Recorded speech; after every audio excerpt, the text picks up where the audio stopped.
وادی کشمیر میں مسلسل بارش کے نتیجے میں تاریخی مغل روڈ کو ٹریفک کی آمد و رفت کے لیے بند کر دیا گیا۔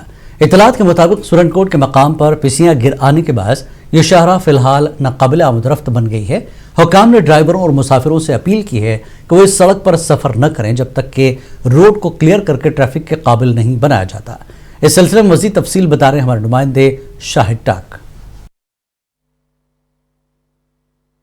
وادی کشمیر کو صوبائی جموں کے پونچھ اور راجوری اضلاع سے جوڑنے والے تاریخی مغل روڈ پر ٹریفک کی آمد رفت کو بند کر دیا گیا ہے۔ آپ کو بتا دیں کہ تاریخی مغل روڈ ایک ایسی واحد متبادل راستہ ہے جو وادی کشمیر کو صوبائی جموں کے ساتھ ملاتی ہے، اور اس روڈ پر کچھ دنوں سے لگاتار بارشیں ہو رہی ہے جس کی وجہ سے روڈ پر پھسلن پیدا ہو چکی ہے اور کئی جگہوں پر پسیاں بھی گر آ چکی ہے، جس کی وجہ سے فی الحال احتیاطاً اس روڈ کو ٹریفک کی آمد رفت کے لیے بند کر دیا گیا ہے۔